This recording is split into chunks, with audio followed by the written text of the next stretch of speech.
สบายดีสบายดีพ่อแม่พี่น้องทุกคนที่เข้ามาชมคลิปวิดีโอของสาวนกเนาะต่อจากคลิปที่แล้วเนาะมาต่อคลิปนี้เราก็จะได้แกมกินข้าวกินน้ำกันเนาะอ่ะเดี๋ยวเราจะได้หาพาเขากินข้าวกินน้ำกันเนาะ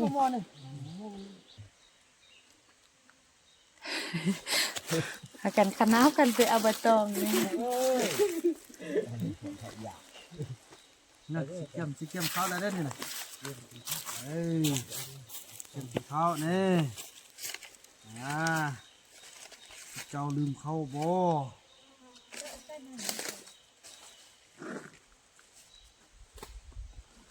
อืมอันนี้ไปเอาใบตองนะ ปีกนี่บ่ฮะปีกซิโม่บ่ ปิ้งอันนี้กินบ่ ปิ้งกับปิ้งมัดซะเอาไปบอลอนน่ะ ไปผู้หนึงไปเอาอันนั้นผู้หนึงปีกนี่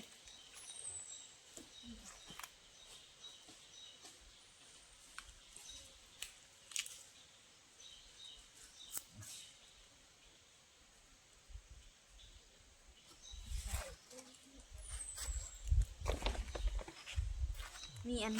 นั้นเนาะ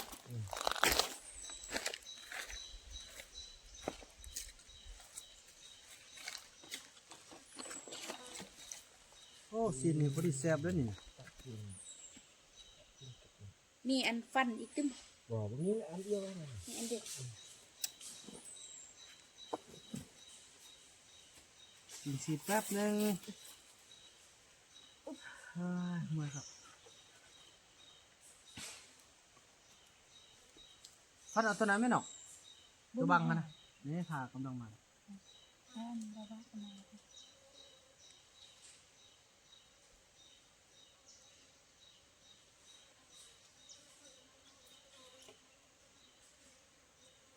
ไอ้พัดมันออกเล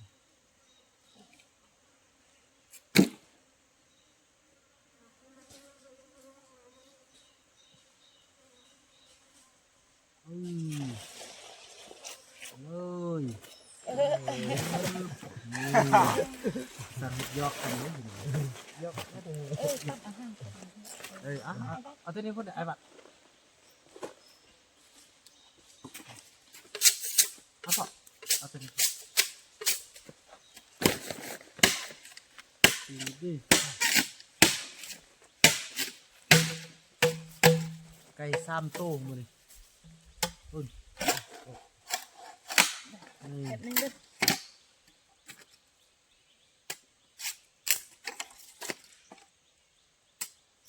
เอาไอ้บัดเป็นตั้งน้ำ ล้างมือ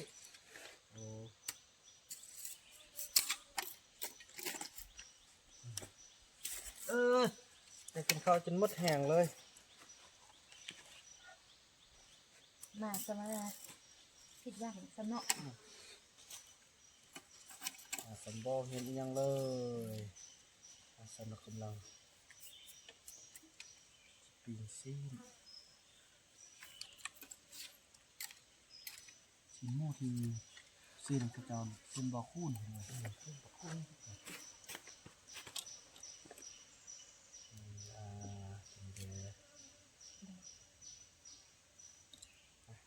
แต่ว่ากันต่อไปขึ้นไปนะเพราะว่าจะได้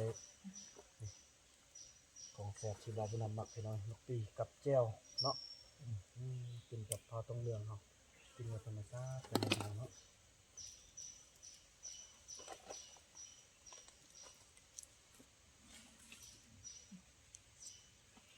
นาวิทย์ในเดียวเนาะเงินหรือว่าเราไข่ดีแล้วบ่ฮึบ่มีเกลือบ่แค่นี้นะแล้วเราเอาไปใส่เกลือ ผมมีเกลือครับไม่ได้เกลือกับไม่ได้อามา ทุกคนเอ้ยพอดีอันนั่นปิ้งซีนบึดนึงเนาะรอถ้าปิ้งซีนบึดนึง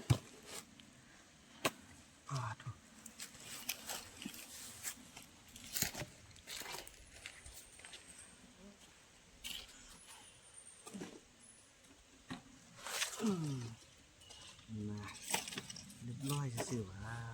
เนี่ย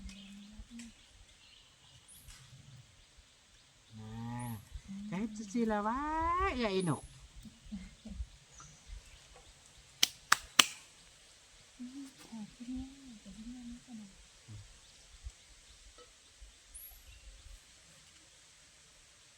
จักเขาจะไปทางใดเนาะ ผมเลยแล้ว เขาไปเขาอันเขาจะไปทางใดเนาะไปทางนี้นี่ ทั้งโอน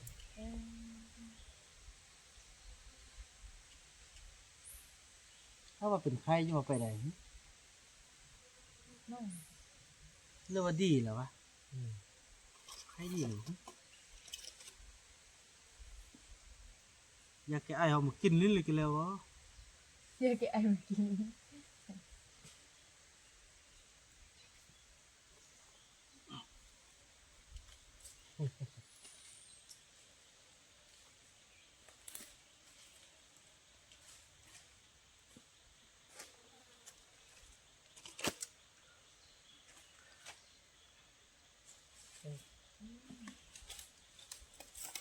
อันนี้อีมุกเนาะ อันนี้บ่อนน้องมุก พี่น้อยเนาะอันนี้คือการเคลื่อนไหวอันนี้คือน้องมุกฟื้นซ้ำตนเลยพี่น้อยเนาะนอนนี่นี่เป็นมันที่เพิ่นว้าโถเดี๋ยวนี้เลยพี่น้อยกินอยู่ปูอยู่ป่าสิไปมีแฮงตอนนี้พ่อก็กำลังปิ้งกันอันนั้นข้าวได้เนี่ยกินได้บ่ กินบ่ไม่ใช่ กินได้อยู่บ่นะ อันนี้ข้าวแล้ว ปิ้งซีนหมูสุกแล้วก็เดี๋ยวกินข้าวทำกันพี่น้อยเนาะพี่น้องเอ้ยแล้วก็ถือว่าการปิ้งซีนเฮาก็สำเร็จพี่น้อยเนาะเฮาก็จะได้ไปกินข้าวกินน้ำนำกันพี่น้อยเนาะมาเด้อ FC เนาะบ่ว่าจะเป็นซ่องสาวนกน้อยบ้านหน้าพี่น้อยเนาะมากินข้าวกินน้ำนำกันไปบ่ามีหยังกินแด้แต่เฮานะมื้อนี้นะเบิ่งกันพี่น้องเอ้ยโถไป ใช่กินข้าวกินน้ำน้ำกัน เยอะ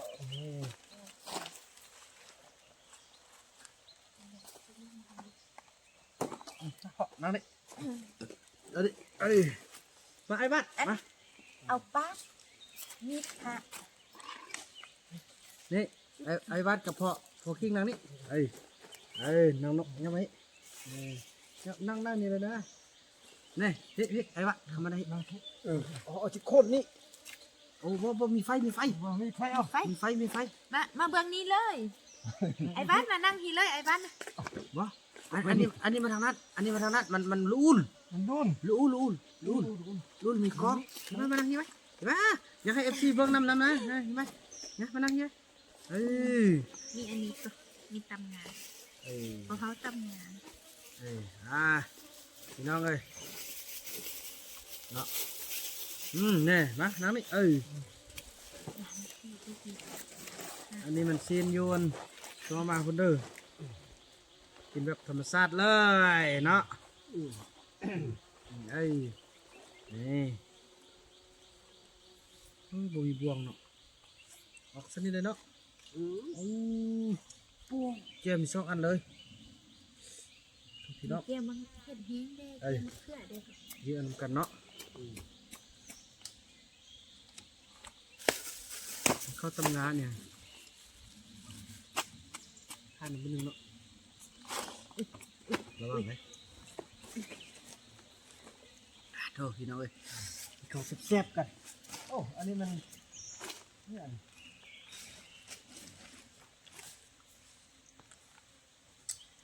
โอ้พี่น้องเป็นภาพบรรยากาศที่สุดยอดเลยแซ่บอีหลีได้พี่น้องเอ้ย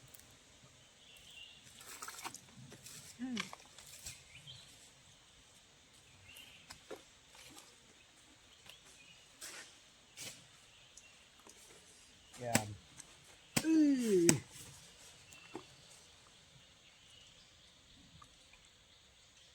ไปกินเนาะเอามัน มีสุดไหมเขาบอกให้กิน เกี่ยว จอ เนาะ มสุดนี้ ไม่เกี่ยวเนาะ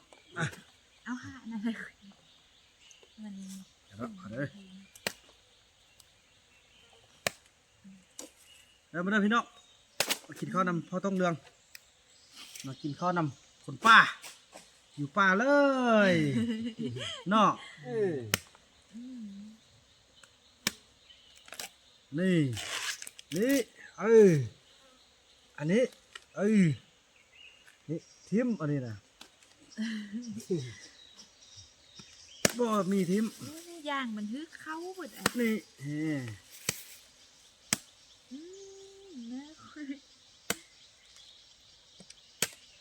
นะ โธไปเบิ่งเอาเข้า เขาอยู่ไหน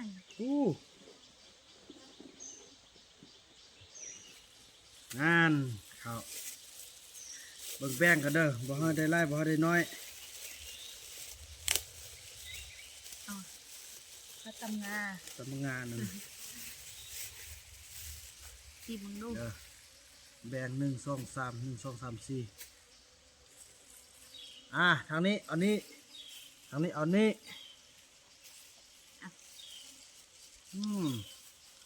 โอ้จะดีจะดอนกินได้ก่อนเนาะเอาเด้อจะดีจะดอนขอกินน้ำเด้อสมศาเด้อตลอดปลอดภัยความเจ็บจะได้ของใครจะมีกันเลย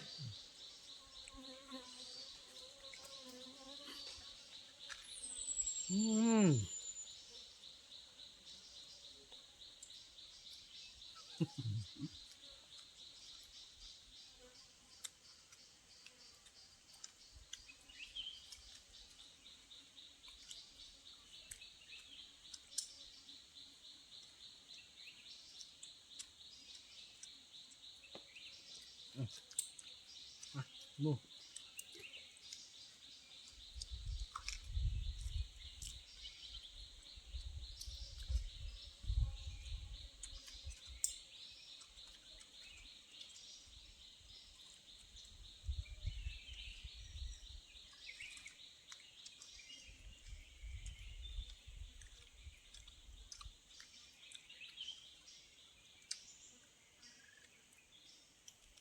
เราสแกนคอละ อะไร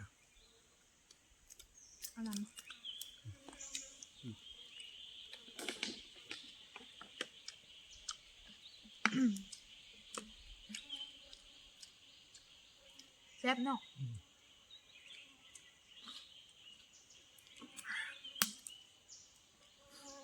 กินแล้วเขาเจ้าก็สิเข้าป่าพี่น้อย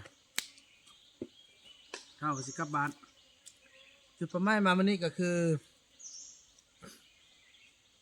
เอายามาปินป่วนคนไข้พี่น้อยเนาะ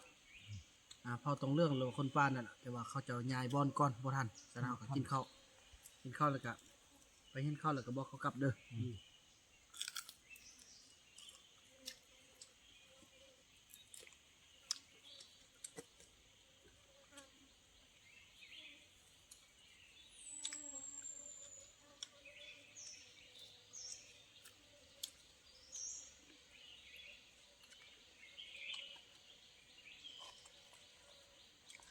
บอ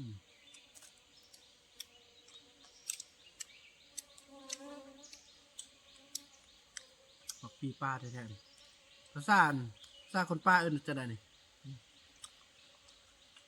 ละดอก ลัดดอก ดอก ลัดดอกพี่น้อย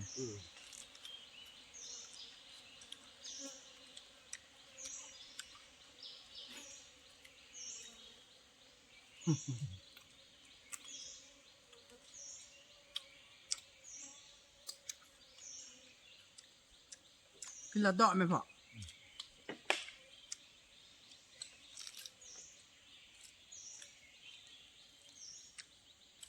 แก้วยังเป็ดแกมเนาะ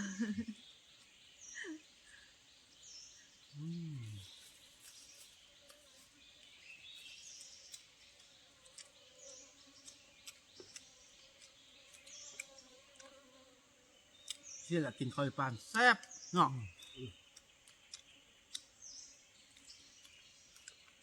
กินกับต้นตำรับได้พี่น้องเนี่ย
อิ่มย่างมันไม่แห้ง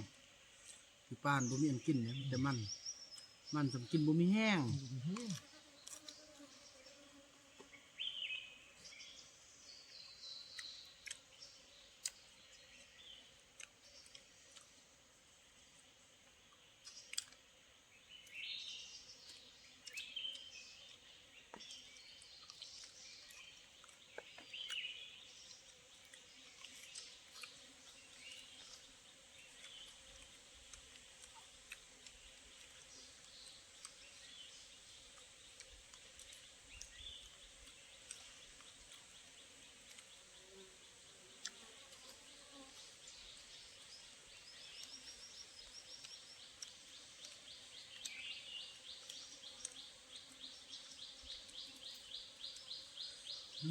แซ่บกว่านี้บ่มีอีกละ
ก็คือบ่กิน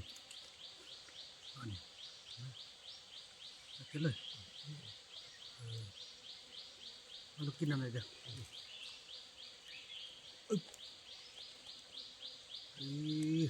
ไหลเนาะพอได้กินมักปีไล่ลองกระเพาะดีผมฟาดมาเทศให้กระเพาะอันนั้นได้พี่น้อยแต่ว่าอย่าสุไปกินกับอย่าไปตำใส่ปูกินกับปูนี่ที่ว่าบุดีคนเอาไปเขาตำเจียวแต่ว่าถ้าว่าเขานึ่งต้มหรือว่าจี้ซุกแหละมาต้มกันได้สูตรปูนี่ดิบปูนี่ซุกมาปีดิบสิกินเรียบร้อยจะเบื่อกระทัดเบื่อ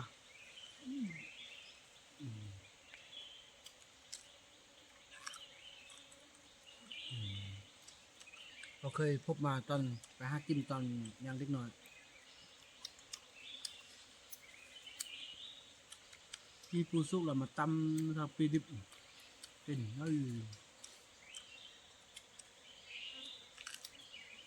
ันสุกแต่สุกแล้วบ่เป็น ผู้บ่มี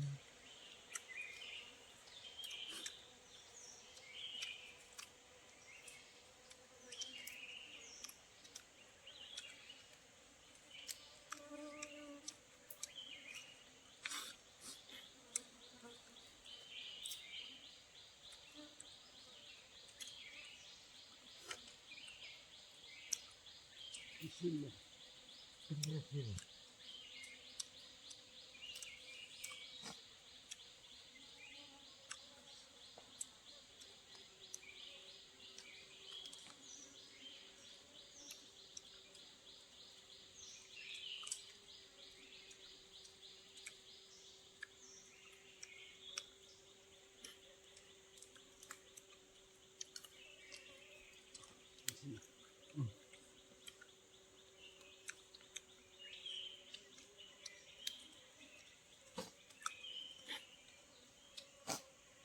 โอ้สำหรับกินจมูกน้อยเลยเนาะ ดูได้กระซึบ ก็คือบ่เป็น เดี๋ยวกระซึบมันนึงละเด่น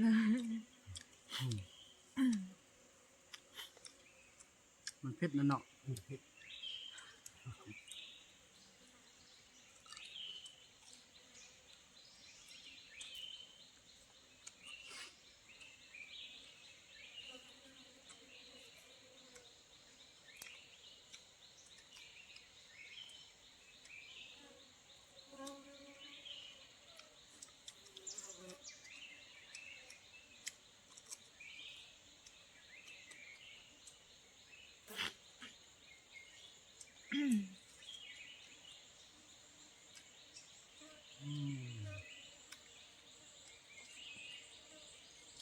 ยอด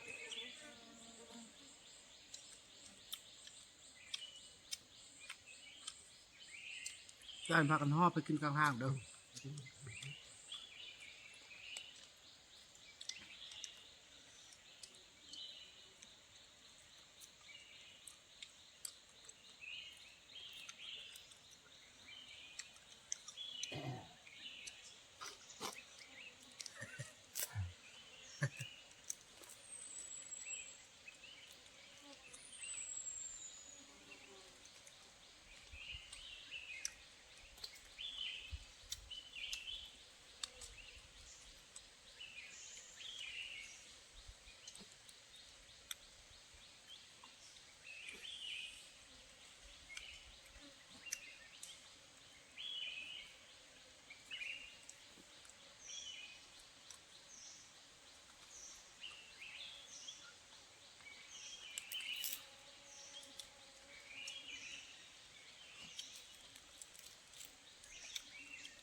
นั่งเขาเอิ้นว่าจังไดก่อนนั่ง นั่งละยืม ละเยิ่มอันนี้นะละเยิ่มยิ้มหลักละเยิ่ม ละยืมพูดนี่นะอากูพูดอากูพูด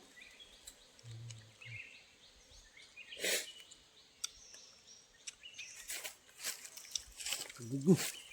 ละเยิ่ม ละยืม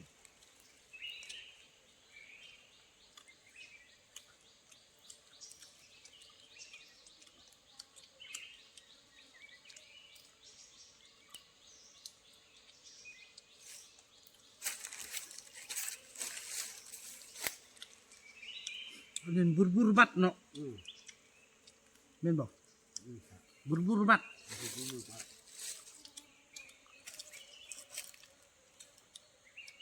อืมมาตามคุณ มันมีตำตา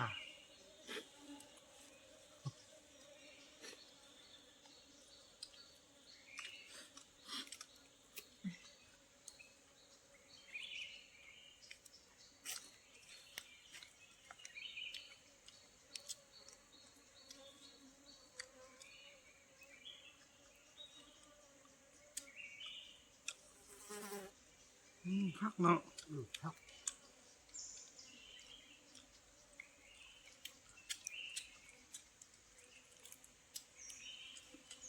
มันกินข้าวที่ป้าวันนี้เสพเนาะ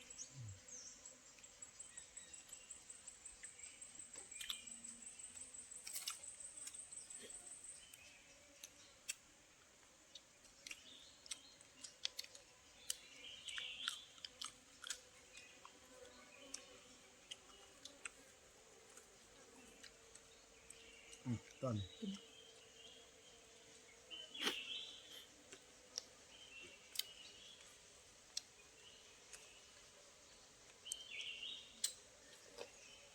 กินบ่ไม่แบบเอาไปกินที่ป้าเด้อมาเดินทางไปกินให้ยิ้มละข้าวตำสมักงา สมัครหน้า หอมดีเนาะ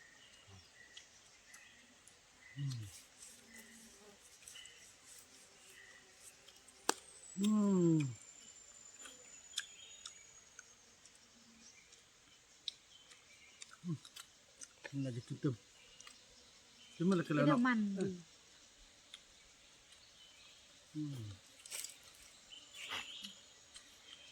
ตำเปล่าไว้มันแข็งๆไม่ค่อยจะกิน อันเอาคิวหรือคือว่ามันเคี้ยว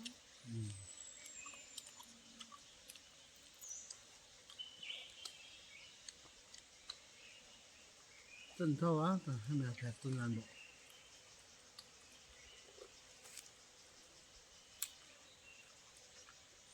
ต้นนั้นเนาะ เงินอันเงินเนื้อแหบ ก็มักนุ่นเห็นหรือเปล่า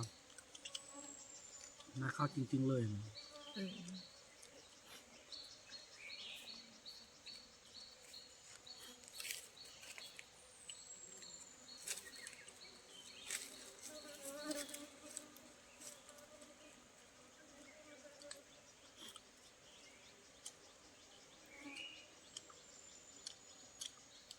ส้มพ่อไม่เท่าพูดเราจึงปากใด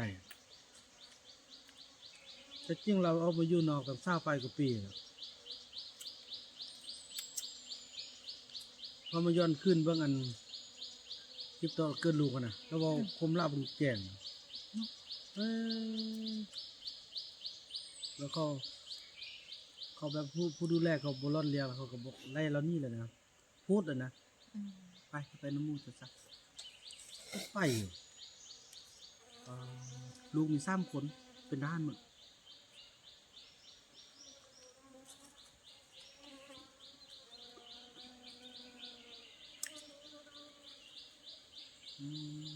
สบุกขนาดเนาะทำให้เนื้อนี่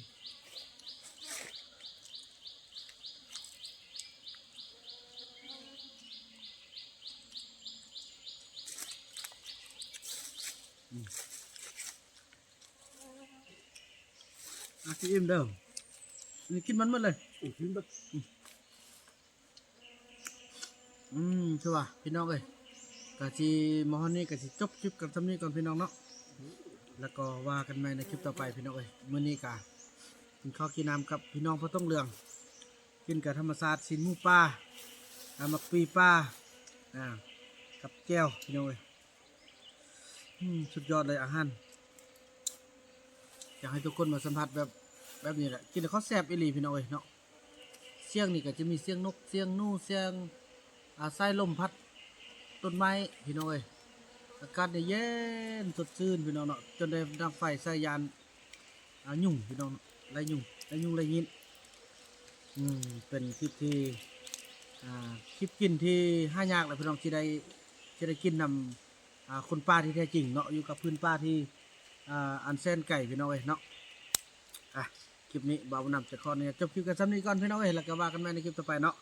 ผมโดยสนุกพี่น้องลำลากันไปเพียงซ้ำนี้แล้วว่ากันใหม่ในคลิปต่อไปคลิปนี้พวกเราทั้งสองขอกล่าวคำว่าสบายดีเนาะกินบ่หมดแล้วก็เก็บไว้เด้อ